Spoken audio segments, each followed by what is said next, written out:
இன்றைக்கு நாங்கள் பார்க்க போறோம் என்னன்னு சொன்னால் எடுத்தல் வாசித்து பாருங்கள்.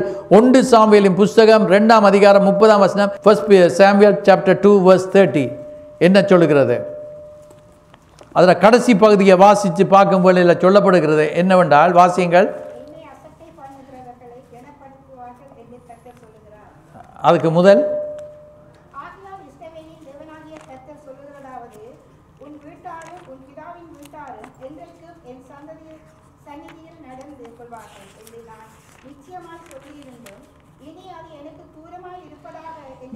இதை பாருங்கள், தூரமாய் இருப்பதாக. அதுக்கு பிறகு அங்க பார்க்கிறோம், இதைத்தான் கவனமா பாருங்கள். என்னை கனம் பண்ணுகிறவர்களை கர்த்தர் சொல்லுகிறார், நான் கனம் பண்ணுவேன். கர்த்தர் சொல்லுகிறார் என்னை கனம் பண்ணுகிறவர்கள். அப்படி என்று சொன்னா கர்த்தரை கனப்படுத்தாம, கர்த்தாவே எனக்கு பெரிய ஒரு கஷ்டம் இருக்குது, இந்த கஷ்டத்திலிருந்து விடுதலை ஆக்க வேண்டாம் அவர் சொல்றார், நீ என்ன கனப்படுத்தவில்லை, ஏன் நான் உனக்கு பதில் தருவேன். இன்றைக்கு நாங்கள் பார்க்கிறோம் என்னவென்று சொன்னா, நீ என்னுடைய வார்த்தைகளின்படி நடப்பது இல்லை, எனக்கு செய்ய வேண்டிய காரியங்களை நீ செய்வதில்லை, அதுக்கு பிறகு உனக்கு ஒரு தேவை வரும் வேளையில் இன்றைக்கு டைலனால் மாதிரி என்ன நீ பாய்க்க போறியா? நான் டைலனால் இல்லை, நான் கடவுள், நான் உன்னுடைய பிதாவாக இருக்க விரும்புகிறேன். இயேசுவை தங்களுடைய சொந்த கடவுளாக இரட்சகராக ஏற்றுக்கொண்டவர்கள், பாவத்திலிருந்து விடுதலை பெற்றவர்கள், எங்களுடைய இரத்தத்தை, இயேசுவின் இரத்தத்தால் எங்களுடைய பாவங்கள் எல்லாம் அகற்றப்பட்டு நாங்கள் சுத்திகரிக்கப்பட்டவர்கள். அவரை ஏற்றுக்கொண்டவர்கள் எத்தனை பேரோ அத்தனை பேரும் அவருடைய பிள்ளைகளாக இருக்கிறோம். இந்த இடத்துல இயேசுவின் பிள்ளைகள் மாத்திரம் கரங்களை உயர்த்தி அல்லேலூயான்னு சத்தமா சொல்லுவோம், அல்லேலூயா. ஆகவே இயேசுவின் பிள்ளைகள் என்று சொல்லுகிற நாங்கள் இந்த கால வேளையில் நாங்கள் பார்க்கிறோம், இப்போ அவரை கனப்படுத்த வேண்டும். அவர் சொல்லுகிறார், என்னை கனம் பண்ணுகிறவர்களை நான் கனம் பண்ணுவேன் என்று சொல்லுகிறார்.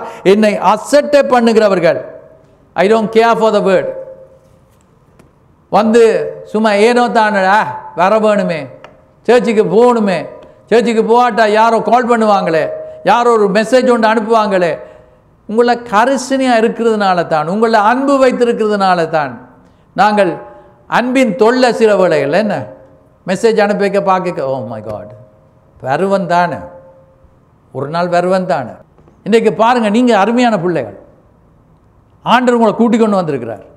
நீங்கள் ஒரு தீர்மானம் எடுத்துக்கிறீங்க, கர்த்தருடைய நாள், அந்த நாளை கனம் பண்ண வேணும். ஓய்வு நாள் எங்களுடைய சொந்த விருப்பப்படி நடக்கக்கூடாது என்று பைபிளில் சொல்லி இருக்குது.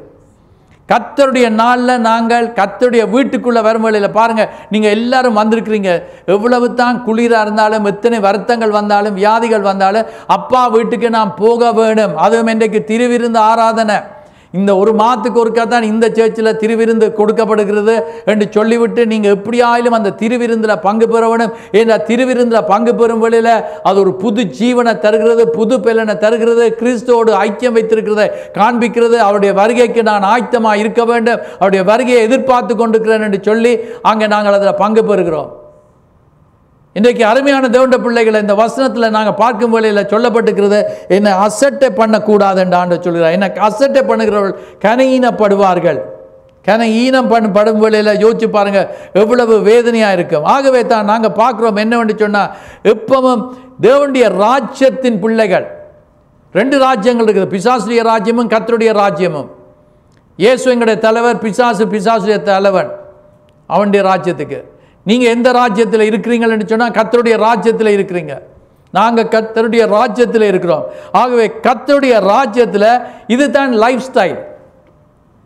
கனடாவுக்கு வந்தால் ஒரு வித்தியாசமான லைஃப் தானே, ஒரு வித்தியாசமான ஸ்டைலான ஒரு வித்தியாசம். ஊரில் இருக்கிற மாதிரி இல்லை, இங்கே வந்தால் வித்தியாசம் தான். Hi bye அவ்வளோந்தான். அங்கேடா வணக்கம், எல்லாம் மாறுது. ஆனால் பைபிள் கலாச்சாரம் மாறாது. எந்த தேசத்துக்கு போனாலும் பைபிள் கல்ச்சர் தான். புது பைபிள் அடித்து வராது, புது வித்தியாசமான வியாக்கியானம் வராது. அதே வார்த்தை தான் வருகிறது, அதே வியாக்கியானம் தான் வருகிறது, விளங்கக்கூடிய விதத்தில் எழுதப்படுகிறது. பைபிள் அந்த நாட்களில் எழுதப்பட்ட நாள்லேருந்து இன்றைக்கு மட்டும் மாறாததாக இருக்குது. ஏன்னா கர்த்தர் மாறாத தேவனாக இருக்கிறார். ஆகவே கனம் பண்ணும் வேளையில் நாங்கள் பார்க்குறோம், ஒருவரை உயர்ந்த ஸ்தானத்தில் வைத்திருக்கிறவர்களாக இருக்கிறோம். எங்களுடைய அப்பா அம்மாவை பாருங்க. எங்களுடைய கலாச்சாரத்தில், தமிழ் கலாச்சாரத்தில், மற்ற சில கலாச்சாரங்களில் இருக்குது. அங்கே தாய் தாப்பனை கனம் பண்ணுவதற்கு சில வேளைகளில் நீங்கள் பார்த்துருப்பீங்க, காலை விழுந்து அவர்களை கும்பிடவில்லை, நன்றி சொல்லிவிட்டு போகிறத காண்டு இருக்கிறீங்க. ஒருவர் சொல்கிறார், ஒரு நாள் நான் பார்க்குறேன், நான் சொல்கிறேன், இந்த நாட்டில் இருக்கிற எல்லா பழக்க வழக்கங்களையும் பழகக்கூடாது, கர்த்தருடைய சித்தத்தின்படி காரியங்கள் செய்யணும். ஒருவர் என்னென்னு சொன்னால், I am standing on the promises of God என்று பைபிளை வச்சுட்டு ஏறி நிற்கிறார். எங்களோட புத்தங்கள் விழுந்தாலே, படிக்கிற புத்தம் விழுந்தாலே நாங்கள் என்ன செய்வோம் சொல்லுங்க? அதை எடுத்து இன்றைக்கு பைபிளுக்கு மேலே ஏறி நிற்கிறத பார்க்கும் பொழுது, பைபிளை வச்சு கொண்டு அதில் காலை வைக்கிறத பார்க்கும் பொழுது, இது எங்களுடைய கலாச்சாரம் இல்லை. நான் விசுவாசிக்கிறேன், இந்த பைபிளில் இன்றைக்கும் இந்த பைபிளில் வல்லமை இருக்குது. நான் சொல்ல இல்லை நோட் புக்கில் வல்லமை இருக்குதுன்னு நான் சொல்ல இல்லை, கம்ப்யூட்டரில் லேப்டாப்பில் வல்லமை இருக்குதுன்னு நான் சொல்லவில்லை. ஆனால் இது வேறு ஒன்றுக்கு நாங்கள் பார்க்க முடியாது. நாங்கள் படிக்கிறதுக்கு தான், ஆசீர்வதிக்கிறதுக்கு தான் நாங்கள் இதை படிக்க முடியும். நான் என் சொந்த கண்ணினால் பார்த்துருக்கிறேன், பிசாசு பிடித்த ஆள் மேலே ஒரு நாள் ஒருவர் மாமா பைபிளை வைத்த நேரத்தில் அந்த பைபிளை விழுத்துறதுக்கு எவ்வளோ ட்ரை பண்ணாலும் அந்த பைபிள் விழாமல் அப்படியே இருந்தது. எவ்வளோ ஆடுது அந்த பிசாசு, அப்படி படுத்திருந்து பைபிள் விளையலை. ஒரு நாள் என்னுடைய தாப்பனார் இல்லை, ஒரு நாள் எங்களை வீட்டுக்கு ஒரு நபர் வந்து ஜெபம் பண்ணக்க பிசாசு ஆட தொடங்கிட்டது. பிசாசு ஆட தொடங்கிட்டேன்னா மாமா நானும் தான். மாமா வல்லமையான ஆள். மாமா என்ன செய்தாண்டா, பிசாசுகளை துரத்துறதுக்கு எல்லாம் என்ன செய்யணும், இயேசுட ரத்தம் ஜெயமடி சொல்ல சொல்ல சொல்ல அந்த பிசாசுக்கு எப்படி இருக்கும், எரியும் என்ன. அப்போ மாமா என்ன செய்தாண்டா, எல்லாம் இயேசுட ரத்தத்தை சுற்றி தெளிக்கிறேன்னு சொல்லி போட்டா. சுற்றி தெளிக்கிறேன்னு எல்லாம் அந்த மனுஷனுக்கு எல்லா பக்கத்துலையும் தெளித்து போட்டு இயேசுவை நாத்தில் போவேன். அது சொல்லுது, எனக்கு எங்கால போவா, எந்த பக்கத்தால் போவேன். உண்மையாகவே நான் சொல்கிறேன், நான் சிறுபொடியன். அது கேட்குது, எந்த பக்கத்தால் போவான். இயேசுடைய ரத்தத்தில் இன்றைக்கு வல்லமை இருக்குது. அதுதான் இன்றைக்கு நாங்கள் இந்த பரிசுத்த பந்தியில் பங்கு பெறுகிறோம். பந்தியில் பங்கு பெற முடியாமல் இருக்கிறவங்க, இயேசு உங்களோட சொந்த கடவுளாக ரட்சகரை ஏற்று ஞானஸ்நானம் எடுத்து நீங்களும் வந்து இந்த பரிசுத்த பந்தியில் பங்கு பெறுங்கள். ஆண்டோடைய ரத்தம் எங்களை சர்றத்துக்கூடாக ஓடும் பொழுதில் அதிசயங்கள் நடக்கும், அற்புதங்கள் நடக்கும், ஆச்சரியமான காரியங்கள் நடக்கும். எண்ணெய் பூசி ஜெபம் பண்ணுறதுல வல்லமை இருக்குது என்பதை கண்டவர்கள் மாத்திரம் கரங்களை உயர்த்தி ஆண்டுக்கு அல்லேலூயா சொல்லுவோம் பாப்போம். நான் சொல்லுகிறேன், நீ விசுவாசித்தால் தேவனால கூடாத காரியம் ஒன்றுமே இல்லை. விசுவாசிக்க வேணும், விசுவாசிக்க வேணும். இதை ஒரு தேவ ஊழியக்காரன் கற்றுக் கொடுத்தார். அதை ஒரு வாலிபன் ஒரு நபர் எடுத்து என்ன செய்தார், ஆஸ்பத்திரியிலெல்லாம் போய் இதை எனக்கு அனுப்பினாங்க பார்க்க சொல்லி, நான் பார்த்துட்டு தான் நான் உங்களுக்கு சொல்லுகிறேன். என்னென்றால் அவர் என்ன செய்தார், ஆஸ்பத்திரியில் போய் வருத்தக்காரருக்கு எல்லாம் எண்ணெய் பூசி ஜெபம் தொடங்கிட்டார். தெரிஞ்ச ஆக்களுக்கோ தெரியாத ஆக்களுக்கோ எல்லாருக்கும் எண்ணெய் பூசுது. ஆக்கள் எல்லாம் சுகம் பெற தொடங்கிட்டாங்க. இவருக்கு கேன்ஸ்டாக டாக்டர்ஸ்க்கு கேஸ் போட்டுட்டாங்க. போட்டு ஆளை பிடிச்சி உள்ளுக்கு போட்டுட்டாங்க. என்னென்னு சொன்னால், இவர் வந்து இப்படி எண்ணெயை பூசி பூசி ஆக்கள் எல்லாம் சுகமாகறாங்க. ஆஸ்பத்திரியில் நாங்கள் கொடுக்குற மருந்துக்கு ஆக்கள் சுகமாகாமல் இருக்கிறாங்க. இந்த மனுஷன் செய்த இன்னொரு காரியம் என்னென்னு சொன்னால், ஒரு மனுஷனை கொண்டு வந்தாங்க. இவர் வந்து செத்துட்டார் என்று சொல்லி டாக்டர்ஸ் கைவிட்டுட்டாங்க. அவரை இழுத்து அந்த ஒரு ஷீட்டால் மூடின வேளையில் இந்த மனுஷன் பார்த்து கொண்டு இருந்தான். இந்த மனுஷன் பார்த்து கொண்டு இருந்தவன் தண்டை போத்தலை எடுத்து, போத்தல் என்று சொன்னால் வேறு போத்தல் இல்லை, எண்ணெய் போத்தல், அங்கே அனாயிண்டட் ஆயில், அதை கொண்டு போய் என்ன செய்தான், அந்த பிளாங்கெட் இன்னும் கொஞ்ச நேரத்தில் வந்து கொண்டு போகிறாங்க மோச்சரிக்கு. அதனால் இவர் என்ன செய்தார், அந்த ஷீட்டை தூக்கிட்டு தலையில் அந்த எண்ணெயை போட்டுட்டு come back to life, come back to லைஃப்னா அந்த மனுஷன் உயிரோடு எழும்பினான். டாக்டர்ஸ் வந்து பார்க்குறாங்க, நாங்கள் செத்துட்டுதுன்னு சொன்னோம், இந்த மனுஷன் உயிரோடு எழும்பிட்டுது. கொண்டு போய் ஜெயிலில் போட்டுட்டாங்க. கோர்ட் கேஸுக்கு வந்த நேரத்தில் என்ன நடக்குதுன்னு சொன்னால் சொல்கிறாங்க, இவர் வந்து ஆக்களுக்கு எண்ணெய் பூசி பூசி பூசி ஆக்கள் எல்லாம் சொஸ்தமாகறாங்க, விடுதலை பெற்றுக்கொள்ளுக்கிறாங்க, அபிஷேக எண்ணெய் இருக்குது. இந்த மனுஷன் செத்தவனை கூட உயிரோடு எழுப்பிட்டான். ஜட்ஜ் சொன்னாராம், இங்கே வா, எனக்கு பக்கத்தில் வாண்டு. இவர் போனாராம், மெல்லமாக கேட்டாராம் ஜட்ஜ், அந்த எண்ணெயை கொண்டு வந்துருக்கிறியாண்டு. இவன் சொன்னா, எஸ் சார். இவர் சொன்னாராம், இந்த எண்ணெய் பூசி ஜெபம் பண்ணதுக்காக இவனில் குற்றம் சாட்ட முடியாது, எல்லாரும் குற்றம் சாட்டினவங்க எல்லாம் போயிடுங்கன்னு சொல்லி போட்டு எல்லாரும் போகணுன்னு சொல்லிட்டு ஜட்ஜ் இவர்கிட்ட சொன்னார், எனக்கு அந்த எண்ணெயை தான், எனக்கு அது வேணும். இன்றைக்கு நான் சொல்லுகிறேன், எங்களோட சபையில் கொடுக்குற எண்ணெய் சாதாரண எண்ணெய் அல்ல, அபிஷேகம் பண்ணப்பட்ட எண்ணெய். எப்பேற்பட்ட பிசாசுடைய கிரியையா இருந்தால் என்ன, நானே அந்த எண்ணெயை எடுத்து நான் எனக்கு பூசுவேன். சில வேளையில் நான் சுகமில்லாமல் இருக்கும் வேளையில் ரெபெக்கா கேட்பா, பாஸ்டர் ரெபெக்கா கேட்பா, என்னன்னு சொன்னால், daddy did you take the anointed oil and pray என்று சொல்லி. நான் அந்த ஆயிலை நான் பார்த்து சும்மா சாதாரண எண்ணெயாக எடுக்க மாட்டேன். நான் தானே ஜெபம் பண்ணேன், அதில் என்ன இருக்குதுன்னு யோசிக்க மாட்டேன்.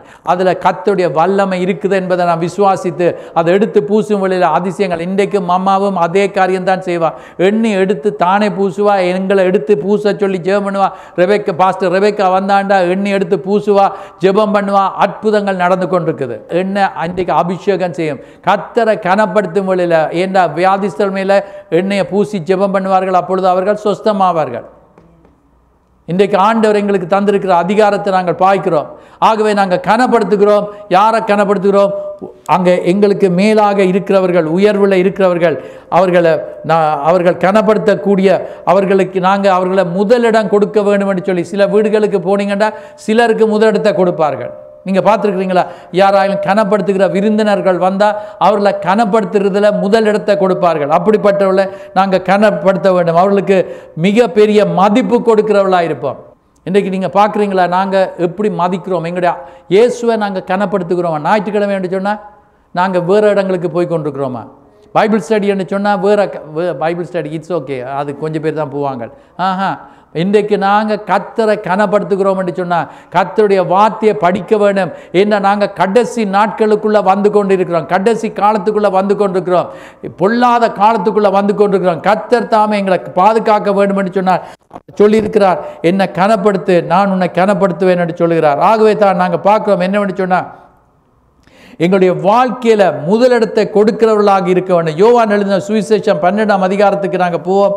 யோவான் எழுதின சுவிசேஷம் 12ஆம் அதிகாரம் 1ஆம் வசனத்திலிருந்து நாங்கள் சத்தமாக வாசிக்க கேட்போம். எடுத்தவர்கள் வாசிங்கள். யோவான் 12, ஜான் சாப்டர் 12 verse 1 to 8.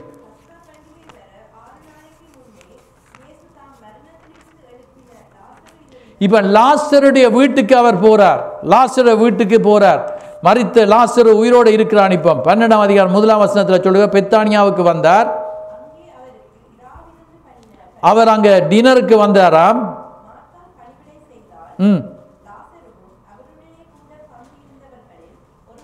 பாருங்க, லாசருவும் அங்கே வந்திருந்தா. பாருங்க, இவங்களோட வீட்டில் இவருக்கு ஒரு விருந்தை ஏற்படுத்துகிறார்கள். ஏன் விருந்தை ஏற்படுத்துகிறார்கள்? இவரை கனப்படுத்துகிறதை காணக்கூடியதாக இருக்குது. மாத்தா லாசரு மரியாளுடைய வீட்டுக்கு ஆண்டவர் முன்பும் போயிருக்கிறார். அடிக்கடி அங்கே போய் அவருடைய நண்பர்களாக இருந்தார்கள். அங்கே நாங்கள் அங்கே பார்க்குறோம், சாப்பாடு கொடுக்கிறதை காணுகிறோம். இப்பொழுதும் அங்கே நாங்கள் பார்க்குறோம். என்னன்னு சொன்னால் அங்கே சாப்பாடு போடும் வேளையில் 3ஆம் வசனம், மரியாள் பாருங்க எப்படிப்பட்ட விலையேற பெற்ற எக்ஸ்பென்சிவ் தைலத்தை எடுத்து கொண்டு வந்து. இப்போ நான் சொல்லுகிறேன், யாரை நீங்கள் மதிக்கிறீங்களோ அதுக்கு ஏற்ற மாதிரி நீங்கள் யூ வில் ஆனர் தேம். எப்படி நான் பாஸ்டரை பற்றி மாற்றவே இல்லை, அம்மா அப்பாவுக்கு கூட, அம்மா அப்பாவுக்கு அவைகளுக்கு தானே எல்லாம் இருக்குது. சாலமோன் ராஜாவுக்கு என்ன தான் குறை இருந்தது? ஆனால் ஷீபா ராஜஸ்திரி போகும்பொழியில், ஷேபா ராஜஸ்திரி போகும்பொழியில் வெறுங்கையோடு போகவில்லை என்பதை நாங்கள் பார்க்குறோம். எல்லாம் அப்பா அம்மாவுக்கு இருக்குதான். என்னுடைய மாமாவுக்கு நான் நிறைய காரியங்கள் வாங்கி கொடுத்துருக்கிறேன். அவ சொல்லுவா, எனக்கு ஒன்றுமே வேண்டாம், ஒன்றுமே வேண்டாம். அதுக்காக ஹாப்பி பர்த்டே மாமா, let me pray for you மாத்திரம் நான் ப்ரே பண்ணிட்டு போக மாட்டேன். I'll give a gift. I'll give a gift. இன்றைக்கு நான் சொல்லுகிறேன் என்னடா, இஃப் யூ ஆனர் சம்வான், அவங்களுடைய வேல்யூக்கு ஏற்ற மாதிரி உங்களுக்கு ஏழுமான மாதிரி தான். உங்கள்கிட்ட இல்லாததை நாங்கள் கொடுக்க இயலாது, உங்களுக்கு இருக்கிறதுல திறமானதை. மரியாள் அவ சொல்லுகிறாள், வெளியேற பெற்ற தைலத்தை கொண்டு வந்து என்ன செய்கிறாள்? அங்கே அந்த நலதம் என்னும் தைலத்தை ஒரு ராத்தில் கொண்டு வந்து அதை இயேசுவின் பாதங்களில் பூசி, தலைமயிர் அங்கே ஸ்திரீக்கு அது எப்படி இருக்குது? மகிமையாக இருக்கிறது. தன் மகிமையை அங்கே கர்த்தருடைய பாதத்தில் கொண்டு வந்து இறக்கிறாள். இன்றைக்கு நாங்கள் எங்களை கர்த்தருக்கு எங்களை முழுமையாக ஒப்பு கொடுக்கிறோமா? எங்களை தாழ்த்துகிறோமா? ஆண்டவரை கனப்படுத்துகிறோமா? கர்த்தரை கனப்படுத்துவதை குறித்தும் இன்றைக்கு ஆனரிங்க பெற்றியும் கனப்படுத்துவதை குறித்து நாங்கள் பார்க்கிறோம். ஏனென்று சொன்னால் இது தேவனுடைய ஆசீர்வாதங்களுக்கு அங்கே இடத்தை திறந்துவிடும். ஆசீர்வாதங்கள் வருவதற்கு கனம் பண்ணுவது திறக்க போகுது. ஆகவே தான் நாங்கள் பார்க்கிறோம் என்ன செய்கிறார், அங்கே இருந்தது அந்த வீடு முழுவதும் தைலத்தின் பரிமளத்தினால் நிறைந்தது. சில பெர்ஃப்யூமை போட்டுட்டு வரைக்கும் அத்தர் போட்டது உங்களுக்கு தெரியும், அத்தர்ண்டா அது மாதிரி மணக்கும். சில டாக்டர்ஸ் ஆஃபீஸுக்கு போய் சொல்கிறாங்க நோ பெர்ஃப்யூம் உண்டு, பார்த்துருக்குறீங்களா சில இடங்களில். என்ன அது போட்டுட்டு வர ஒவ்வொரு பெர்ஃப்யூம் போட்டால் சில பெர்ஃப்யூம் நல்லா இருக்கும், சிலது கூடாமல் இருக்கும். என்ன ஸோ சும்மா போடக்கூடாது. ஆனால் இந்த இடத்துல என்னதுன்னா, நான் இப்போ பெர்ஃப்யூமை விற்கிறதுக்கு நான் வரையில, நான் சொல்லுகிறேன் என்னன்னு சொன்னால், அந்த பெர்ஃப்யூம் அவ்வளவு வீடு முழுதும் நிறைந்திருந்தது. இப்போ உங்களோட வீட்டில் அந்த ஸ்ப்ரே இருக்குது தானே, சில வேளையில் அந்த சமைச்சு போட்டு அதுக்கு பிறகு மணக்குதுன்னு சொன்னால் அந்த ஸ்ப்ரே அடிக்கிறது வீட்டில். இப்போ என்னன்னு சொன்னால், அந்த தைலம் அவ்வளவு எல்லா இடமும் நல்ல வாசத்தை கொடுத்தது, அவ்வளவு எக்ஸ்பென்சிவ். இதை பார்க்கும் பொழுது அப்பொழுது அவருடைய சீஷர்களில் ஒருவன் காட்டி கொடுக்க போகிற யூதாஸ் காரியோத், பாருங்க அங்கே நடக்கிற ஒரு சம்பவத்தை நீங்கள் காணக்கூடியதாக இருக்குது. அவன் என்ன செய்கிறான் என்று சொன்னால், அவனுக்கு கொடுக்கிறது விருப்பம் இல்லை. என்னத்துக்கு அவருக்கு கொடுத்த? இவன் கள்ளனா இருந்தானா. இந்த கள்ளர்கள் தான் இப்படி கதைப்பாங்க. என்னத்துக்கு அதுக்கு எக்ஸ்பென்சிவ், என்னத்துக்கு அதை செய்ய வேணும், என்னத்துக்கு இதை செய்ய வேணும், என்னத்துக்கு எக்ஸ்பென்சிவான காரியங்களை சேர்ச்சில் கொண்டு வந்து கொடுக்க வேணும். இன்றைக்கு அருமையான தேவனுடைய பிள்ளைகளை, இது கத்தாதி கத்த ராஜாதி ராஜாவுடைய அரண்மனையா இருக்குது என்று சொன்னால், பெஸ்டாக நாங்கள் எங்களால் இயன்றதை செய்ய வேணும். எங்களுக்கு ஒரு காலத்தில் கதிரை எங்களுக்கு வாங்கி போட வேண்டும் என்றால் எங்களுக்கு நல்ல கதிரையை வாங்கி போட கிடைக்க இல்லை. செகண்ட் ஹேண்ட் சேர்ஸ் வாங்கி போட்டோம். அதுக்கு பிறகு புதுசு வாங்கிக்கே குஷன் காணாது. இப்போ இன்றைக்கு வந்தீங்கன்னா நல்லா படுத்து நித்திர கொள்ளக்கூடிய நல்ல குஷன்ஸ் இருக்குது கதிரைகளுக்கு. வர வர சர்ச் முந்தி இருந்தது மாட்டு தொழுவம் மாதிரி இருந்தது, இப்போ அரண்மனை மாறி வந்து கொண்டிருக்குது. இந்த கோகனட் ட்ரீஸை நான் பார்க்கும் போலையில் இந்த பீச்சுக்கு பக்கத்தில் போனீங்கன்னா, எங்களோட ஊருக்கு போனீங்கன்னு சொன்னால் என்ன ஒரு ஆசையாக விருப்பமாக இருக்கக்கூடிய ஒரு விரும்பத்தக்க ஒரு இடமாக கர்த்தர் மாற்றி கொண்டிருக்கிறார். அவருடைய வீட்டுக்கு திறமான காரியங்கள் நாங்கள் இந்த வருஷத்தில் செய்ய வேண்டும் என்று சொல்லி இருக்குது. நாங்கள் செய்ய போகிறோம், செய்வோம். எத்தனை பேர் ஆமேன்னு சொல்லாதீங்க. நாங்கள் நிச்சயமாக செய்வோம். ஏன்னா கர்த்தருடைய நாமத்தினால எடுக்கிறது கர்த்தருக்கு தான் கொடுக்கிறோம், எனக்கு இல்லை, கர்த்தருக்கு கொடுக்கிறோம். இப்போத்திய லேட்டஸ்ட் என்னென்ன எக்யூப்மெண்ட்ஸ் தேவையோ அவ்வளோத்தையும் வாங்க கர்த்தர் இந்த வருஷத்திலையும் வரப்போகிற காலங்களிலேயும் செய்வார் என்று விசுவாசிகள் மாத்திரம் அல்லேலூயா சொல்லுவோம். பார்ப்போம், ஆண்டவர் உங்களை கொண்டு காரியங்களை செய்வார். இன்றைக்கு கர்த்தருடைய பிள்ளைகளாகிய நாங்கள் கர்த்தரை கனப்படுத்தும் வேளையில ஏழைகளையும் நாங்கள் உதவி செய்கிறவர்களாக இருக்கிறோம். இந்த வசனத்தில் பாருங்கள், அங்க சொல்லப்படுகிறது, அவன் சீமோனுக்கு அந்த யூதாஸ் காரியத்தை என்ன சொல்லுகிறான் வாசித்து பாருங்கள். இந்த தைலத்தை 300 பணத்துக்கு விற்று பாருங்க. அவருக்கு இப்போ அவருக்கு என்னன்னா, ஏன் தரித்திரருக்கு கொடுக்கவில்லை? இது செல்ஃபிஷ் பீப்புள், இவர்கள் சுயநலம் கருதினவர்கள். இவன் தான பிக் பாக்கெட் இல்லை, பிக் பாக்கெட் இல்லை, பணப்பையில் இவன் வாசித்து பாருங்கள். 6ஆம் வசனத்தை வாசிங்கள். அவன் திருடனாய் இருந்தானாம். கர்த்தருடைய சீஷர்ல ஒருவன் திருடன், அவன் திருடி கொண்டிருந்தானாம். இன்னைக்கு எங்களை ஆராய்ந்து பார்க்கிற ஒரு நேரம் இருக்குது. நாங்க திருடுகிறோமா? கர்த்தருக்கு கொடுக்க வேண்டிய நேரத்தை கொடுக்காமல் திருடி கொண்டிருக்கிறோமா? கர்த்தருக்கு கொடுக்க வேண்டியதை நாங்கள் கொடுக்காமல் திருடுகிறோமா? இவை குறித்து பார்க்க போறோம். ஆகவே தான் இன்றைக்கு நாங்கள் பார்க்கிறோம் என்னன்னு சொன்னா, அவன் சுயநலம் கருதின மனுஷன் தன்னை குறித்து தான் எப்பவும் யோசிச்சு கொண்டிருப்பான். சுயநலம் கருதினவன் எப்பொழுதும் என்ன செய்வான்? கர்த்தரிடத்தில் திருடி கொண்டு தான் இருப்பான். அவனுக்கு எப்பொழுதும் பாதுகாப்பு இல்லாத போல இருக்கும், உணர்வு இல்லாதவனா போல இருப்பான். அவனுக்கு பிரையாரிட்டி முக்கியத்துவம் எதுக்கு கொடுக்க தெரியாம ரெண்டுக்கும் இடையில தடுமாறி கொண்டிருப்பான். கர்த்தருக்கு முதலிடத்தை கொடுக்கணும் என்று கர்த்தருடைய வசனம் சொல்லுகிறது. எத்தனை பேர் அதை அறிந்திருக்கிறீங்களோ இல்லையோ, தேவனுடைய வார்த்தையில சொல்லப்பட்டிருக்கிறது, கர்த்தரை கனப்படுத்த வேண்டும், கர்த்தருக்கு முதலிடத்தை கொடுக்க வேண்டும். அதுக்கு பின்பதாகத்தான் மற்ற உன்னை போல பிறனிய நேசி.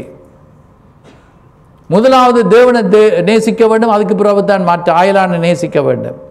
ஆகவே தான் நாங்கள் பார்க்கிறோம் என்னவென்று சொன்னால், கர்த்தருடைய வார்த்தைகளை படித்து பார்க்கும் வேளையில இந்த வசனத்தில் பார்க்கிறோம், அவன் சுமக்கிறவனாய் அவன் பணப்பையை சுமந்து கொண்டு இருக்கிறதுனால இவன் இப்படி சொன்னான். அப்பொழுது இயேசு, இவளை விட்டு விடு, என்னை அடக்கம் பண்ண நாளுக்காக இதை வைத்திருந்தால், தரித்திரர் எப்பொழுதும் உங்களிடத்தில் இருக்கிறார்கள், நான் எப்பொழுதும் உங்களிடத்தில் இரேன் என்று சொல்லி அங்கே எல்லாரும் காணும்படியாக வந்திருந்தார்கள். லாசருவின் நிமித்தமாக யூதர்களில் அநேகர் போய் இயேசுவினிடத்தில் விசுவாசம் வைத்தபடியினால அங்கே நடந்த காரியங்களை நாங்கள் காணக்கூடியதாக இருக்கிறது. இன்றைக்கு நாங்கள் பார்க்குறோம் என்னன்னு சொன்னால், நாங்கள் கர்த்தரை கனப்படுத்துகிறோமா?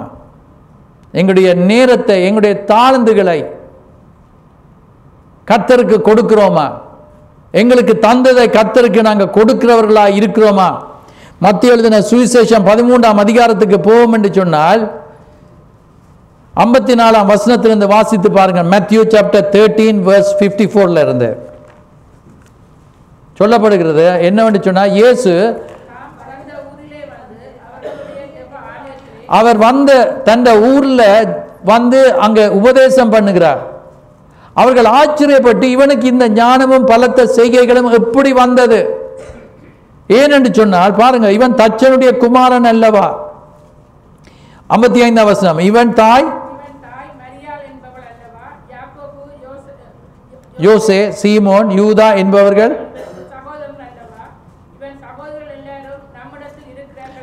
பாருங்கள், அங்க சொல்லப்படுகிறது. இவர்கள் எங்களுக்கு இயேசுவை தெரியும், இயேசுட அப்பாவை தெரியும், அம்மாவை தெரியும், சகோதரர்களை தெரியும், சகோதரிகளை தெரியும்.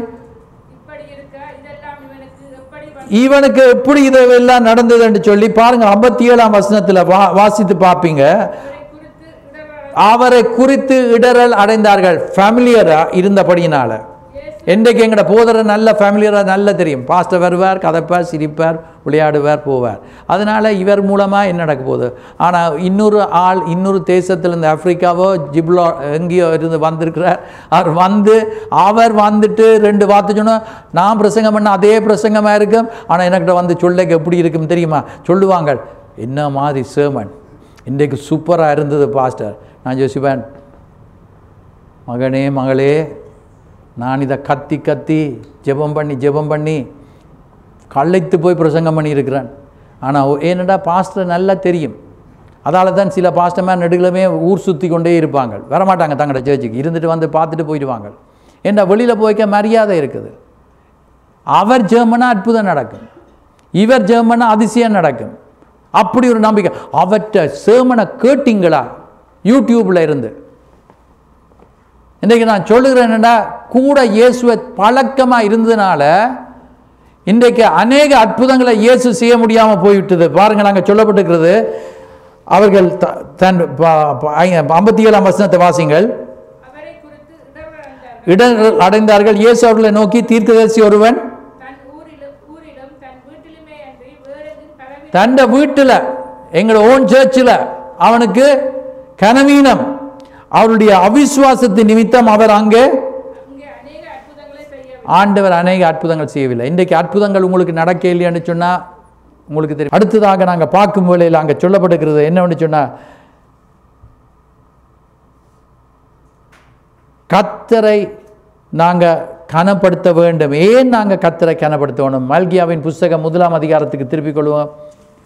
மல்கியாவின் புஸ்தகம் 1ஆம் அதிகாரம் 6ஆம் வசனத்தை வாசிங்கள். ஏன் நாங்கள் கர்த்தரை கனப்படுத்த வேண்டும்? வாசிங்கள். மல்கியாவின் புஸ்தகம் தெரியாதா? குமாரன் தன் பிதாவையும் தன் எஜமானையும் கனம் பண்ணுகிறார்களே.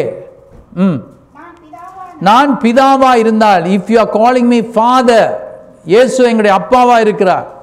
பிதா என்றால் வாசிங்கள், என் கனம் எங்கே? எனக்கு கொடுக்க வேண்டிய கனம் எங்கே? நான் எஜமானானால்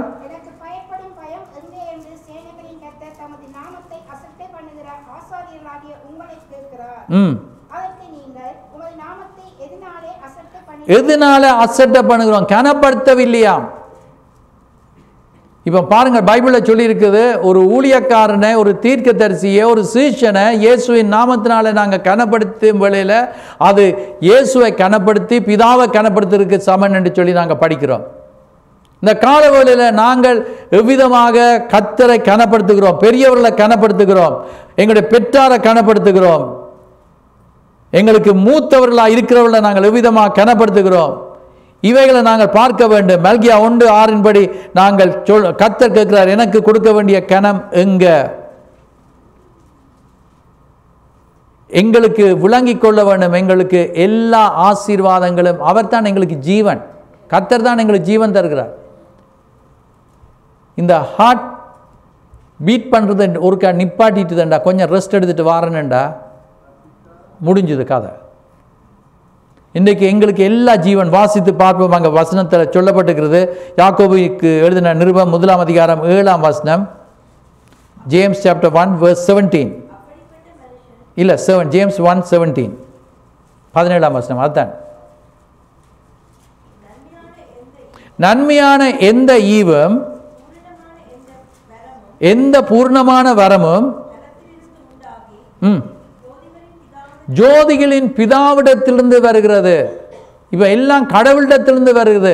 எங்களுக்கு ஞானத்தை தந்தவர், படிக்க கிரிபடைத்தவர், எங்களுக்கு யூனிவர்சிட்டிக்கு போக கிரிபடைத்தவர், எங்களுக்கு ஒரு நல்ல ஜாபை கிடைக்க வைத்தவர், எங்களுக்கு நல்ல வீட்டை தந்தவர், நல்ல குடும்பத்தை தந்திருக்கிறவர். இதெல்லாம் எல்லா ஆசீர்வாதங்களும் கடவுளிடத்திலிருந்து வருகிறது, ஜோதிகளின் பிதாவிடத்திலிருந்து வருகிறது. ஆகவே தான் நாங்கள் பார்க்க வேண்டும், அப்பொழுது நாங்கள் அவரை கனப்படுத்த வேண்டும். we have to honor him. காலையில் எழுந்த உடனே ஆண்டவரை கனப்படுத்த வேண்டும் என்பதை நாங்கள் பார்க்கிறோம்.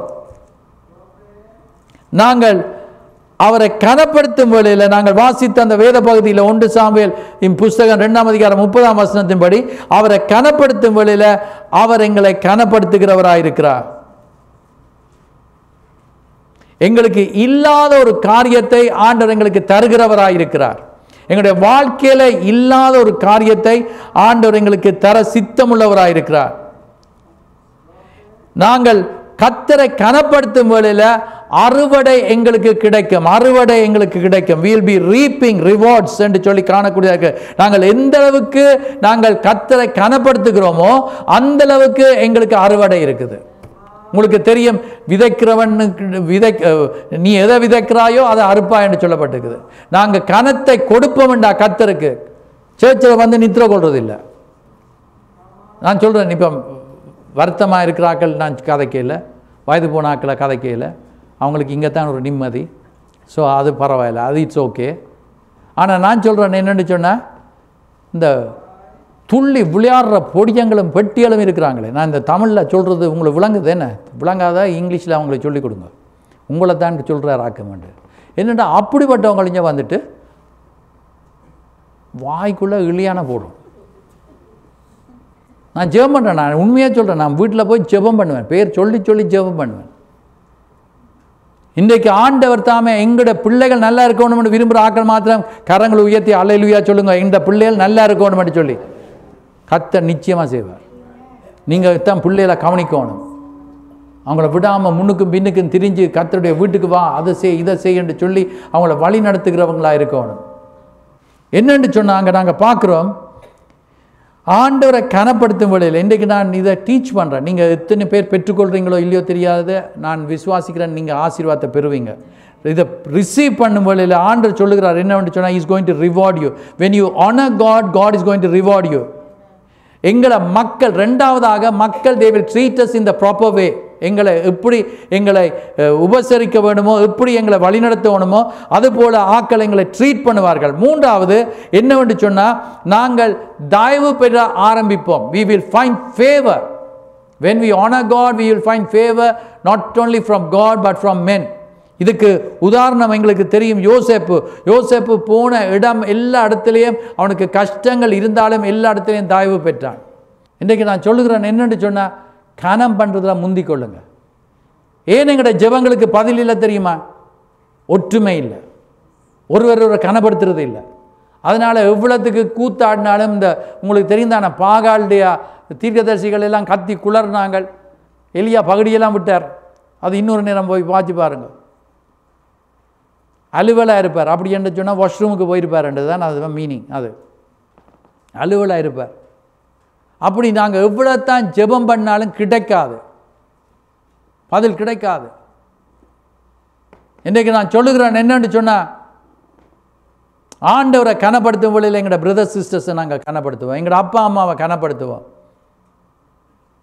இன்றைக்கு நாங்கள் பார்க்குறோம், கனப்படுத்தும் வழியில் யோசேப்பு அவன் உயர்வை பெற்றுக்கொண்டே போனான். ஆபிரகாம் கர்த்தரை கனப்படுத்தினான். கீழ்ப்படிவுதல், கனப்படுத்துறதுன்னு சொன்னால் அதில் ஒன்று கீழ்ப்படுகிறது, ஒபேங். ஆபிரகாம் கீழ்ப்படிந்தான், காணிக்கைகளை கொண்டு வந்து கொடுத்தான், ஸ்தோத்திர பலிகளை இட்டான், பலிபீடங்களை கட்டினான். அப்பொழுது அங்கே நாங்கள் பார்க்குறோம் அவன் ஆசீர்வாதம் பெற்றவனாக இருக்கிறான். ஆண்டவருடைய வார்த்தையில் சொல்லப்பட்டிருக்கிறது எப்படி நாங்கள் கர்த்தரை கனப்படுத்த வேண்டும். மத்திய 6ஆம் அதிகாரம் 33ஆம் வசனத்தை வாசித்து பார்க்கும் வழியில் Matthew chapter 6 verse 33 உங்களுக்கு தெரியும். முதலாவது தேவனுடைய ராஜ்யத்தையும் நீதியையும் தேடுங்கள், அப்பொழுது இவைகள் எல்லாம் கூட கொடுக்கப்படும். முதலாவது கர்த்தருக்கு இடம். ஏதாயிலும் பிரச்சனை வரும் வழியில் மாத்திரமல்ல, எப்பொழுதும் எங்களுக்கு வர முடியாமல் கூட நாங்கள் சர்ச்சுக்கு வந்து கொண்டிருக்கிறோம். சில நேரங்களில் எங்களுக்கு வருத்தங்கள், எந்த காரியம் என்றாலும் ஞாயிற்றுக்கிழமையில் மார்க் பண்ணி வச்சுருங்க. 10:30 அப்பாயின்மெண்ட் அட் CFWC. யார் வந்து கூப்பிட்டாலும் சொல்லுங்கள் எனக்கு அப்பாயின்மெண்ட் 10:30க்கு நான் போகணும். எங்கே அது அடுத்த கிழமை போல், அடுத்த கிழமை இயேசு என்னை கொண்டு போயிடுவாரோ இல்லையோ, அல்லட்டா இயேசு கொண்டு போகிறாரோ அல்லட்டா என்ன கொண்டு போகுதோ எனக்கு தெரியாது. இயேசு கொண்டு போனால் அல்லேலூயா, இயேசு கொண்டு போகாமல் வேறு ஒன்று கொண்டு போயிட்டு தாண்டா போச்சு. அதனால் நான் அவற்றை வீட்டுக்கு போய் தேவனுடைய வார்த்தையை கேட்டு ஒழுங்காக இருந்து பரலோகம் போக மட்டும் நான் அங்கே போகணும். சண்டே சொன்னால் வேறு காரியங்கள் பார்க்குறது இல்லை, வேறு காரியங்கள் செய்கிறது இல்லை. இந்த காலவெளியில் நாங்கள் கற்றுக்கொள்கிற ஒரு காரியம் என்னென்னு சொன்னால் ஆண்டவரை கனப்படுத்துறதுண்டா முதலிடத்தை கொடுக்க வேண்டும். ரெண்டாவது நாங்கள் செய்ய வேண்டும், we have to obey God. Third thing, we have to worship him. மூன்றாவது நாங்கள் பார்க்குறோம் Proverbs chapter 3 verse 9 and 10 வாசித்து பார்ப்போம். நீதிமொழிகள் 3ஆம் அதிகாரம் 9ஆம் 10ஆம் வசனங்களை வாசித்து பார்ப்போம். அங்கே என்ன சொல்லுகிறது? இது உங்களுக்கு தெரிந்த ஒரு பகுதி தான். வாசியுங்கள் சத்தமா. உன் பொருளாலும், அப்போ உன் பொருளாலும் எங்களுக்கு கிடைக்கிற எந்த ஒரு காரியத்தினாலும், உன் முதல் விளைவினாலும், வாசிங்க, கர்த்தரை கனம் பண்ணு என்று சொல்லப்படுகிறது. உன் பொருளாலும், அதுதான் நாங்கள் இந்த இயர் ஆரம்பிக்கும் வேளையில் ஃபர்ஸ்ட் ஃப்ரூட்ஸ் என்று கொண்டு வந்து கொடுக்குறோம், முதற்கனிகள் என்று கொண்டு வந்து கொடுக்குறோம். கர்த்தரை கனப்படுத்துகிறோம். எனக்கு கிடைக்கிற ஃபர்ஸ்ட் பே செக், அது எனக்கு கிடைச்ச கமிஷன், ஃபர்ஸ்ட் கமிஷன், எனக்கு கிடைக்கிற எந்த வருமானத்திலையும் முதலாவது நான் கர்த்தருக்கு கொண்டு வந்து கொடுக்குறேன். பயங்கரமான காலத்துக்குள்ளே நாங்கள் போகிறோம், எல்லாம் விலை கூடிக்கொண்டு போகுது. ஆனால் எங்களுக்கு இது விளங்கவே முடியாத ஒரு சம்பவம். கர்த்தருக்கு முதலிடத்தை கொடுக்கும் வழியில் மத்தேயு எழுதின மல்கியாவின் புஸ்தகத்துக்கு நாங்கள் இந்த வசனத்தை வாசி முடித்த பிறகு மல்கியாவுக்கு நாங்கள் செல்ல போகிறோம். வாசிங்க அடுத்த வசனத்தை. அப்பொழுது உன் களஞ்சியங்கள்,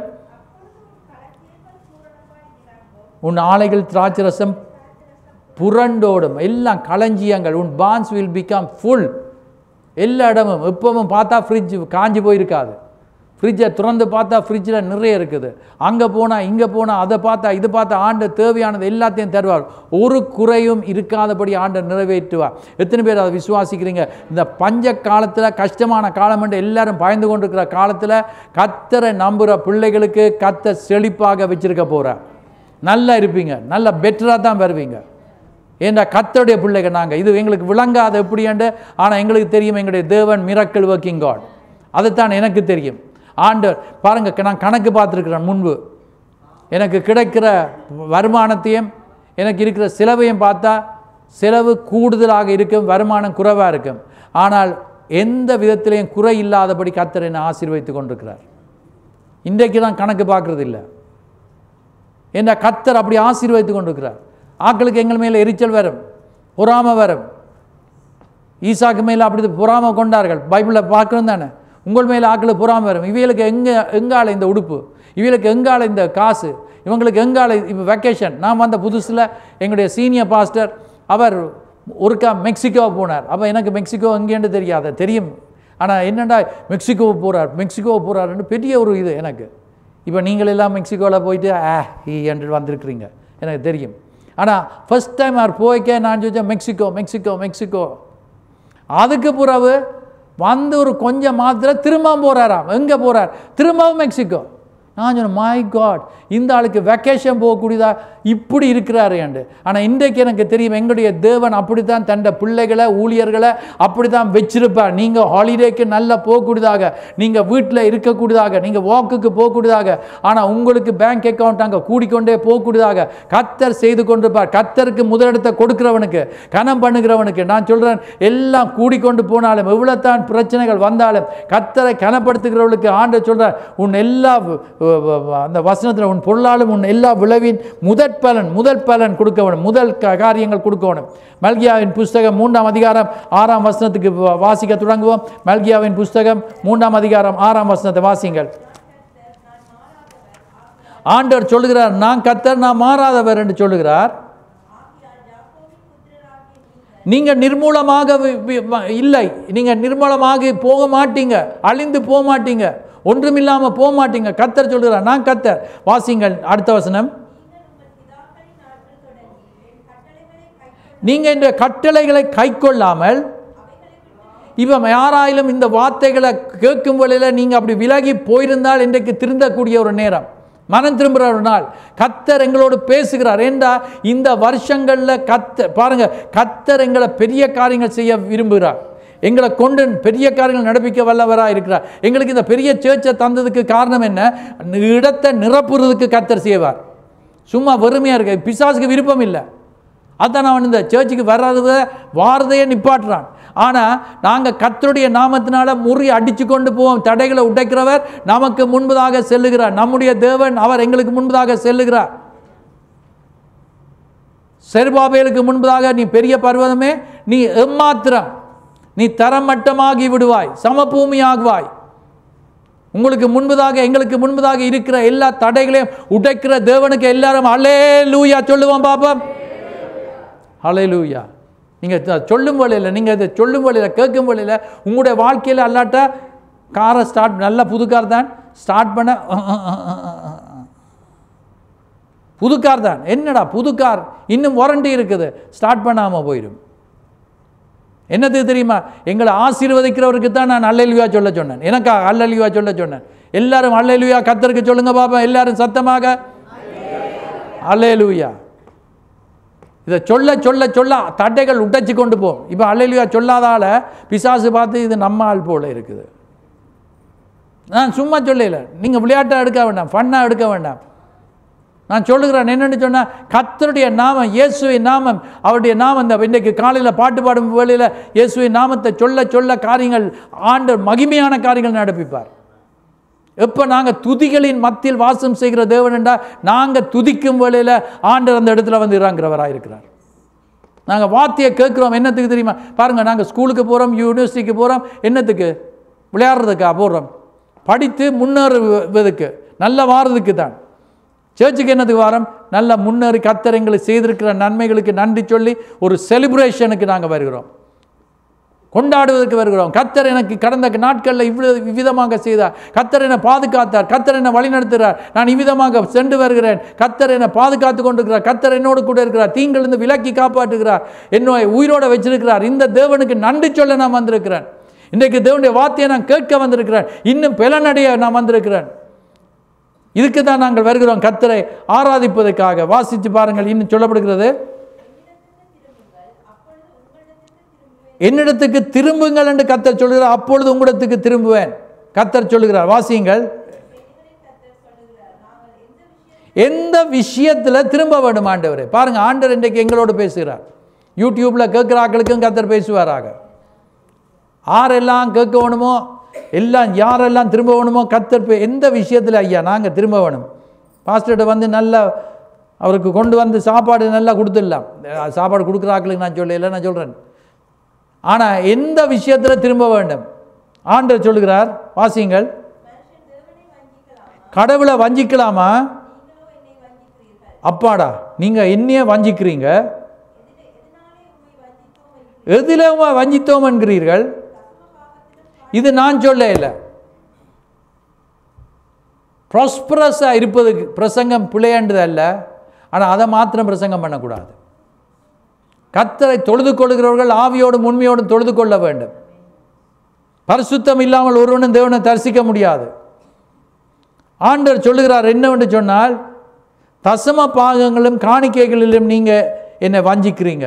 யாராலும் இந்த இடத்துல இருந்தாலோ, இந்த வார்த்தைகளை கேட்கிறவர்கள் யாராலும் இருந்தால், கர்த்தருக்கு நீங்கள் முதலிடத்தை கொடுக்காம உங்களுடைய மோட்கேஜுக்கு முதலிடத்தை கொடுத்து கொண்டிருந்தால், உங்களுக்கு நீங்கள் உங்களுடைய பேமெண்ட்டுக்கு அல்லது வேறு பேமெண்ட்ஸுக்கு முதலிடத்தை கொடுத்தால், கர்த்தர் இந்த காலவெளியில் எங்களோடு பேசுகிறார். நீங்கள் கொண்டு வந்து சும்மா பிச்சைக்காரனுக்கு கொடுக்குற மாதிரி ஒன்று கொடுக்கக்கூடாது, ஒரு டிப் ஒன்று கொடுக்கக்கூடாது. இது தசம பாகம் என்றால் முதலாவது கர்த்தருக்கு. கர்த்தருக்கு கொடுக்க வேணும் தசம பாகம். ஆண்டவருடைய வசனம் சொல்கிறது 9ஆம் வசனம், நீங்கள் சபிக்கப்பட்டவர்கள். யார்? இந்த தசம பாகம் காணிக்க கொடுக்காதவர்கள். நான் சொல்லல, பைபிளில் சொல்லி இருக்குது. ஜனத்தாராகிய நீங்கள் எல்லாரும் என்னை 10ஆம் வசனம், என்னுடைய ஆலயத்தில் ஆகாரம் உண்டாகும்படி. ஆண்டவர் சொல்லல, வேறு இடத்துல ஆகாரம் உண்டு, ஏழைகளுக்கு கொடுக்கிறது அது வித்தியாசம். ஆனால் இப்போ என்னன்னு சொன்னால் ஆலயத்தில் ஆகாரம் உண்டாகும்படி என்றால் ஆவிக்குரிய உணவு. மனுஷன் அப்பத்தினால் மாத்திரமல்ல, தேவனுடைய வாயிலிருந்து புறப்படுகிற ஒவ்வொரு வார்த்தையினாலும். இங்கே இருக்கிற வார்த்தைகளை நாங்கள் கற்றுக்கொள்கிறதுனால தசம பாகங்களை எல்லாம் பண்டசாலையில் கொண்டு வாருங்கள்.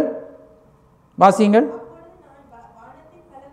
அப்பொழுது நான் வானத்தின் பலகணிகளை திறந்து என்ன செய்வேனா, இடம் கொள்ளாம போகும் மட்டும், ஆக்கள் எரிச்சல் அடையக்கூடிய விதத்து மட்டும் உங்கள் மேலே எரிச்சல் அடைவாங்க. அதனால் அந்த எரிச்சல் உங்களை தொடாது, உங்களை பலிக்காது. கர்த்தர் எங்களை தன்னுடைய இரத்தத்தினால மூடி இருக்கிற சிலாக்களுக்கு பயம், ஆக்களுடைய எரிச்சல். அதுக்காகத்தான் ஒவ்வொரு நாளையும் ஜெபம் பண்ணிடணும். காலையில் எழுப்புனா என்ன, இரவில் என்ன ஜெபம் பண்ணணும். என்னென்னா என் மேலே ஆக்களுடைய எரிச்சல், ஆக்களுடைய பொறாமைகள், என்னை பற்றி கூடாமல் சொன்னது, என்ன பிளான் பண்ணுறாங்க எல்லாத்தையும் சின்ன பின்னமாக உடைச்சு சுக்கு தூளாக உடைச்சு தள்ளுகிறேன். பிசாசே நீ எங்கேருந்து வந்திருந்தாலும் வானம். நான் அன்றைக்கு கேட்டுக்கொண்டு இருந்தேன் ஒரு ஆள் ஜெபம் பண்ணுறதை, எனக்கு பெரிய சந்தோஷம். வானமண்டலத்துக்கும் பொல்லாத ஆவிகள், அந்த காலத்தின் ஆவிகள், அசுத்தாவிகள், கெட்ட ஆவிகளை உயிர்த்தெழுந்த இயேசு கிறிஸ்து நாமத்தினால கடிந்து கட்டி என்ன செய்ய போற, நாய் வாழை உள்ளுக்கு போட்டுட்டு ஓடுற மாதிரி நீ எங்கிருந்து வந்தாயோ அப்பால போ, சாத்தானே என்று துரத்த பிசாசு ஓடுவான். ஜெபத்தில் நீங்க சொல்லுகிற காரியம் இது சாதாரணமான காரியம் அல்ல. பிசாசு நடுங்கிறான் ஜெபம் பண்ணிக்க. உங்களோட குடும்பத்தில் யாராயிலும் செவி கொடாம கண்ட பாட்டுக்கு ஜீவித்து கொண்டிருந்தால் ஜெபம் பண்ணுங்க, கர்த்தர் மாற்றுவார். பிசாசு முதல் அதை அலக்கழிச்சுட்டு போன மாதிரி குடிக்கிறவன் கூட தான் குடிப்பான். ஆனால் கர்த்தர் விடுதலை ஆக்க போறார் என்ற சைன் மாறாம விடாம ஜெபம் பண்ணுங்க, கர்த்தர் அதிசயங்களை நடப்பிப்பார். ஸ்மித் விகில்ஸ்வர்த் என்று சொல்லப்படுகிற கடவுளுடைய மனுஷன், அவருடைய மனைவி ஒரு நாள் பைபிள் ஸ்டடிக்கு போகணும் என்று சொல்ல வழியில் இவருக்கு கெட்ட கோபம். இவர் அப்போ ரசிக்கப்படாதவர். அவர் என்ன செய்தார்னா கதவை பூட்டிட்டார். அவன் வந்து அந்த குளிருக்குள்ள வெளியில் படுத்திருந்தார். அடுத்த நாள் காலையில் அவர் வந்து கதவை திறந்து விட்டார். கதவை திறந்து விட்டோன்னா இவன் வந்து அவருக்கு டீயோ காஃபியோ வழக்கமாக போடுற மாதிரியே போட்டு கொடுத்தது. அந்த மனுஷனை ஆண்டவர் ரட்சித்து வல்லமையான ஒரு ஊழியக்காரனை பாவித்தார். நான் சொல்லுகிறேன், உங்களுக்கு எவ்வளவு துன்பங்கள், துயரங்கள், கஷ்டங்கள், வேதனைகள் வந்தாலும் இன்றைக்கு நான் சொல்லுகிறேன், ஜெபம் பண்ணுகிற கர்த்தர் பதில் கொடுக்கிற தேவனை விட்டு விட வேண்டாம். எனக்கு என்ன துன்பம் வந்தாலும், எந்த கஷ்டம் வந்தாலும், நான் கேட்கிறது நடக்கவில்லை ஆனால் உயிரோட வைத்திருக்கிறார். நான் சொல்லுகிறத ஆண்டவர் நிச்சயமாக செய்வார். நான் அவரை கனப்படுத்துகிறேன். வாசிச்சு பாருங்க, அந்த வசனத்தில் சொல்லப்பட்டிருக்கிறது. அங்கே தொடர்ந்து விட்ட இடத்துல இருந்து வாசிங்க. இடம் கொள்ளாமல் போ மட்டும் ஆசீர்வாதத்தை பொழிய போறார். ஆண்டவர் செய்ய தொடங்கினா நான் சொல்லுகிறேன், நம் பொருட்களை பற்றி மாத்திரமில்லை, ஆவிக்குரிய ஆசீர்வாதங்கள், மனுஷனால கொடுக்க முடியாத ஆசீர்வாதங்களை கர்த்தர் தருவார். போன வெள்ளிக்கிழமை 2 பேர் அந்நிய பாஷையை பேசும் வழியில் முதல் தடவை இது ஒரு மனுஷனுக்கு கொடுக்க முடியாது. மனுஷன் பேசுகிற மாதிரி இதை கேட்டு போட்டு பேசுறது அல்ல, இது கர்த்தர் கொடுக்கிற ஒரு வரம். நான் சொல்லுகிறேன் என்னன்னு சொன்னால் ஆவிக்குரிய ஆசீர்வாதங்களை தருவார். சும்மா வீடும் காரும் முட்டையும் இடியப்பமும் இறைச்சியும் தாரதை பற்றி நான் கதைக்கல, அதுவும் தருவார். அதை விட எல்லாத்துக்கும் மேலான ஆசீர்வாதங்கள் தருவார். ஜெபம் பண்ணுவோம், ஆத்துமாக்களை ஆதாயப்படுத்துவோம், பரிசுத்தமாக வாழுவோம், மற்றவர்களுக்கு முன்பாக சாட்சியாக இருப்போம். அவன் என்னென்னு சொன்னால் கர்த்தரை கனப்படுத்துகிறத இன்றைக்கு நாங்கள் பார்க்குறோம். பெரியவர்களை கனப்படுத்துகிறத பார்க்குறோம், எங்களுடைய ஊழியர்களை கனப்படுத்துகிறத பார்க்குறோம், எங்களுடைய லீடர்ஸை நாங்கள் கனப்படுத்துகிறத பார்க்குறோம். நாங்கள் பாருங்கள், லீடர்ஷிப்பில் இருக்கிற ஆக்களை நாங்கள் கனப்படுத்தாவிட்டால் கர்த்தரை கனப்படுத்தாததுக்கு சமன். எங்களுக்கு விருப்பமோ இல்லையோ நாங்கள் கனப்படுத்தணும், பைபிளில் சொல்லியிருக்குது. இன்றைக்கு இந்த காலவெளியில் கனம் பண்ணுவதனால ஆசீர்வாதங்களை பெற்றுக்கொள்ளாமல் ஆகிலும் இன்றைக்கு ஏதோ ஒன்று நீங்கள் பெற்றுக்கொண்டீங்கள் என்று சொல்லிக்க இடியப்ப முட்டையல்ல. ஆனால் தேவனுடைய ஆசீர்வாத வார்த்தைகளை பெற்றுக்கொண்ட ஆக்கள் மாத்திரம் கரங்களை உயர்த்தி ஒரு ஹல்லேலூயா சொல்லிக்கொண்டு அப்படியே எழுமி நிற்போம். மெல்லமாக சொல்லுங்க, ஹல்லேலூயா. இது என்ன எழும்பன்னு சொல்கிறார், ஹல்லேலூயா சொல்கிறார். ஆண்டவர் எங்களை கிரியம் கொடுத்து வாங்கியிருக்கிறார், தன் சொந்த இரத்தத்தினால் எங்களை வாங்கியிருக்கிறார். நாங்கள் இன்றைக்கு அவருடைய பிள்ளைகளாக இருக்கிறோம். இன்றைக்கு நீங்கள் தேவனுடைய வார்த்தையை கேட்குற நீங்கள் நிச்சயமாக ஆசீர்வாதம் பெறுவீங்க. அதன்படி செய்யும் வேளையில், கீழ்ப்படியும் வேளையில், கேட்கிறவளா மாத்திரமல்ல யாக்கோபு 1:22 சொல்லப்பட்டிருக்கிறது, கேட்கிறவளா மாத்திரமல்ல அதன்படி நடக்கிறவளா செய்கிறவளாம் இருக்க வேண்டும். ப்ராக்டிஸ் பண்ணுவோம் எல்லாத்துலேயும். கர்த்தர் டைமுக்கு வந்துடுவோம். சர்வீஸுக்கு 10:30 எப்படி என்னாலும் வந்து சேர்ந்துடுவோம். சில வேளையில் டிராஃபிக்கில் ஆம்பிட்டுடுவோம் சில வேளையில். ஆனால் வாடிக்கையாக நெடுகிலும் டிராஃபிக் சொல்கிறதுக்கு கூடாது. நெடுகிலும் தெரியும் தான் டிராஃபிக் அப்போ வேறு ரூட் எடுக்கணும். ஏர்லியாக வரணும். 10:30 ஏன் வாரம்? 10:30 கூட்டம். 10:30 ஏன் வாரம் என்னதுன்னு சொன்னீங்க? ஒன்றும் இல்லை. கர்த்தரை ஆராதிக்க காலையில் 10:30 வாரம்னு சொன்னால் வேர்ஷிப் பண்ண தொடங்கிக்க எங்களை ப்ரிப்பேர் பண்ணுறோம், எங்களை ஆயத்தப்படுத்துக்கிறோம் கர்த்தருடைய வார்த்தையை கேட்குறதுக்கு. கர்த்தருடைய வார்த்தை விழும் வேளையில் வழியோரத்தில் விழுந்த விதையாக இருக்காமல் நூறத்தனியாக பலன் கொடுக்கக்கூடியதாக கர்த்தர் கிருபையளிப்பார். எத்தனை பேர் நூறத்தனியான ஆசீர்வாதங்களோடு நான் செழிப்பான வாழ்க்கை நடத்தணும்னு விரும்புகிற ஆட்கள் கையை வைத்துங்க பாப்பா. நல்ல நல்ல நல்ல கையை வைத்துங்க. நல்லா இருப்பீங்க, நல்லா இருப்பீங்க, நல்லா இருப்பீங்க. கர்த்தர் ஆசீர்வதிப்பார், பெரிய காரியங்களை செய்வார். எல்லோரும் கண்களை மூடி ஜெபம் பண்ணுவோமா? எல்லோரும் கண்களை மூடும் வேளையில், தலைகளை குனிந்திருக்கும் வேளையில் உங்களுக்கு தெரியும் என்னன்னு சொன்னால், உங்களுடைய உள்ளத்தில் உங்களுக்கு தெரியும். நீங்கள் இன்றைக்கு கர்த்தர் உங்களோட பேசியிருப்பார். தன்னை கனப்படுத்த சொல்லுகிற விஷயத்தில் உங்களோட பேசியிருப்பார். இன்றைக்கு கனப்படுகிற இந்த அப்பா அம்மா கனப்படுத்துகிற விஷயத்தில் பேசியிருப்பார். இன்றைக்கு எங்களுடைய சகோதரர்கள், எங்களுடைய லீடர்ஸ், எங்களுடைய தலைவர்களை நாங்கள் கனப்படுத்துகிறத குறித்து ஆண்டவர் பேசியிருப்பார். ஆண்டவர் உங்களோட ஏதாயிலும் பேசியிருந்தால் நீங்கள் ஜெபம் பண்ண ஆரம்பிங்க. ஆண்டவரே, நான் இந்த காரியத்தை என்னோடு பேசினீங்க, நான் இதை செய்ய ஆயத்தமாக இருக்கிறேன். ஆண்டவரே, எனக்கு ஆசீர்வாதங்கள் வரப்போகிறதுக்காக ஸ்தோத்திரம்.